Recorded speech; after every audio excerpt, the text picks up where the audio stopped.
So ఇప్పుడు మీరు అన్నారు కదా 5 ఇయర్స్ క్రాస్ అయినాక లేదంటే ఓల్డ్ ఏజ్ వాళ్ళు కూడా చేసుకుంటే 100% రిజల్ట్స్ వస్తాయా?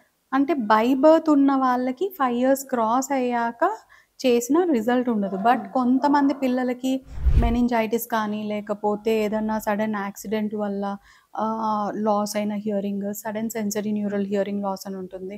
దానివల్ల హియరింగ్ లాస్ వస్తే వాళ్ళకి తర్వాత చేసినా కానీ రిజల్ట్ ఉంటుంది. అంటే వాళ్ళకి పుట్టిన తర్వాత సౌండ్ అనేది తెలియాలి. ఓకే. సో, సౌండ్ అనేది అసలు తెలియట్లేదు. అలానే వాళ్ళు బై బర్త్ నుంచి హియరింగ్ లాస్ ఉన్న వాళ్ళైతే వాళ్ళకి డిలేడ్ ఇంప్లాంట్ వల్ల హెల్ప్‌ఫుల్ ఉండదు. ఎందుకంటే బ్రెయిన్‌లో ఏదైతే హియరింగ్ ఏరియా ఉంటుందో అది విజన్ తీసేసుకుంటుంది. అంటే చూపు తీసేసుకుంటుంది. సో, ఆ ఏరియా ఆఫ్ బ్రెయిన్ అనేది విజన్‌కెళ్ళిపోతుంది కాబట్టి మనం తర్వాత ఇంప్లాంట్ చేసినా గానీ వాళ్ళకి హియరింగ్ అనేది రాదు. ఓకే. అంటే సౌండ్ లోపలికెళ్ళినా దాన్ని అండర్‌స్టాండ్ చేసుకునే ఎబిలిటీ, మళ్ళీ స్పీచ్ సెంటర్‌కి సిగ్నల్ ఎళ్ళడం అదంతా జరగదు. ఓకే. సో, మనము ఎర్లీగా చేస్తేనే విజన్ తీసుకోకముందే మనము ఇంప్లాంట్ చేయాలి.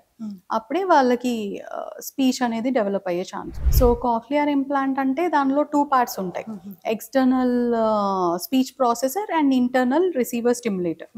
సో, స్పీచ్ ప్రాసెసర్ ఏమో చెవి వెనకాల పెట్టుకోవాలి. ఓకే. చాలా మంది కాక్లియర్ ఇంప్లాంట్ అంటే ఇంప్లాంట్ కాబట్టి బయటికి ఏమీ కనిపించదు అనుకుంటారు. బట్ కాక్లియర్ ఇంప్లాంట్‌లో 2 పార్ట్స్ ఉంటాయి. ఒకటి లోపల పెడతాము, ఒకటి బయటికి కనపడుతుంది. ఓకే. సో, బయట ఉన్న పార్ట్ మనం మనకు వినిపించే సౌండ్స్‌ని తీసుకొని దాన్ని ప్రాసెస్ చేస్తుంది. స్పీచ్ ప్రాసెసర్ అంటారు. అండ్ ఒక మ్యాగ్నెట్ ద్వారా లోపలున్న రిసీవర్ స్టిమ్యులేటర్‌కి సిగ్నల్‌ని పంపిస్తుంది. సో, ఆ రిసీవర్ స్టిమ్యులేటర్ ఫ్రీక్వెన్సీ సౌండ్స్ అన్నిటిని లోపలున్న ఎలక్ట్రోడ్ కాయిల్‌కి ట్రాన్స్మిట్ చేస్తుంది. ఎలక్ట్రోడ్ కాయిల్ అనేది కాక్లియా లోపల మనం ఇన్సర్ట్ చేస్తాం. అందుకని దాన్ని కాక్లియర్ ఇంప్లాంట్ అంటారు. ఓకే. సో, ఆ ఫ్రీక్వెన్సీ బేస్డ్ సౌండ్స్ అన్నీ బ్రెయిన్‌కి వెళ్తాయి through cochlear nerve. So, cochlear nerve ఉంటేనే మనం కాక్లియర్ ఇంప్లాంట్ చేయగలుగుతాం.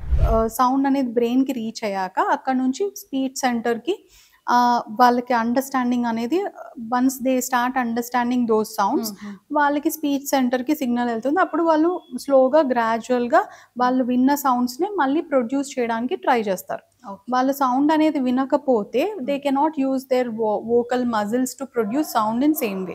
సో, అందుకని ఒక డిజబిలిటీ వల్ల వాళ్ళకి 2 ప్రాబ్లమ్స్ వస్తాయి. అంటే హియరింగ్ లాసెస్ ప్లస్ స్పీచ్